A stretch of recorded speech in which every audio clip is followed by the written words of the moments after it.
if you want to allow that to bother you. I knew that word might cause us angst for some of you, but in this case, please don't let it, because it really is pretty much the same thing we've been doing. All right, so they start us out with a word problem. How long do people use a computer before buying a new one? A survey was conducted of U.S. households. People use their computers on an average of 2.9 years with a standard deviation of 0.7 years before purchasing a new one. Assume that the distribution is approximately normal. Just so you know, that's how it will work. They'll tell you, assume that the distribution is approximately normal, which means that we can apply everything we've been doing.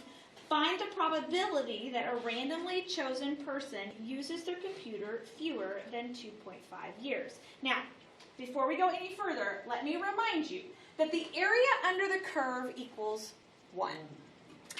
And probability always equals 1. So when you're finding the area under the curve, you are finding probability. It's the same thing. So do not let the words bother you. It's just still finding the area under the curve. It just happens to be a visual representation of probability. Okay, so step 1, we need to convert our upper and lower bounds to z-scores.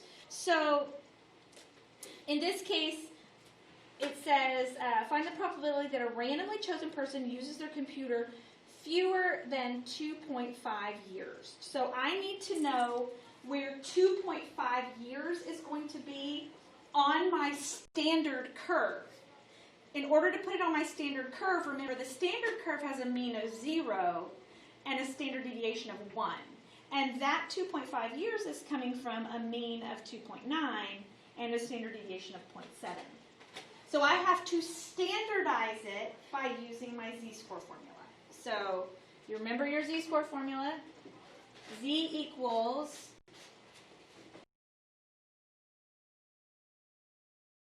standard deviation. I'm using the sample version because I'm pretty sure they did not ask the entire population.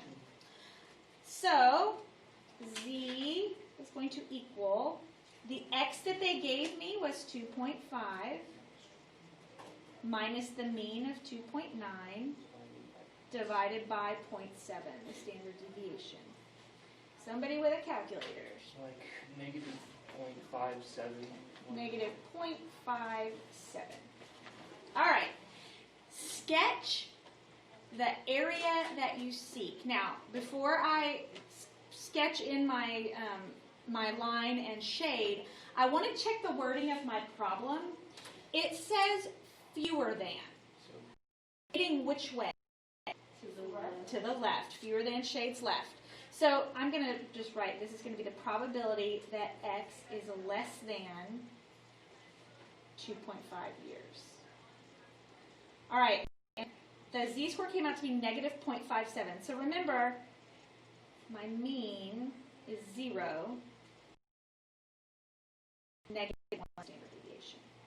So negative 0.57 is going to be, I don't know, about right there. Shaded to the left because it said fewer than.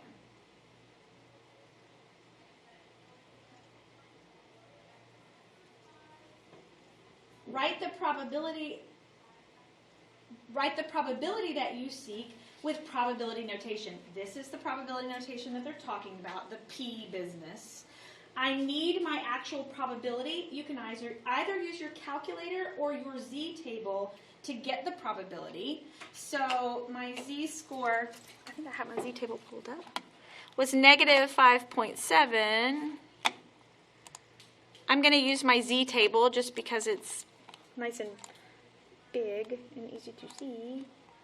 So negative 5.7. Oh.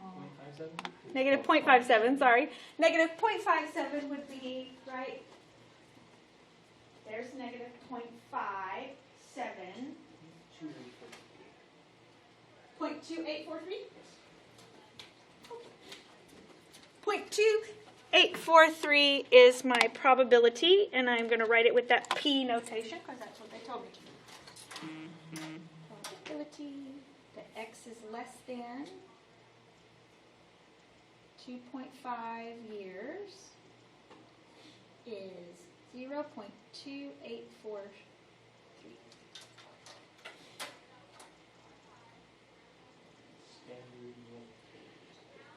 Oh, I already did that. This actually goes here. Write the probability you seek with probability notation. I guess they wanted me to do this.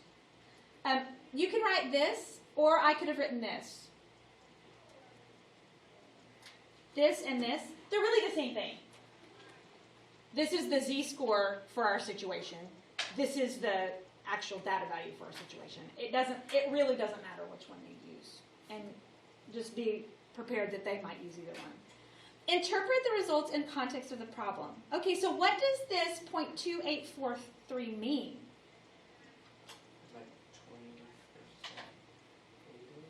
Yeah, okay. So 28%, approximately 28% of people use their computer for fewer than. exactly.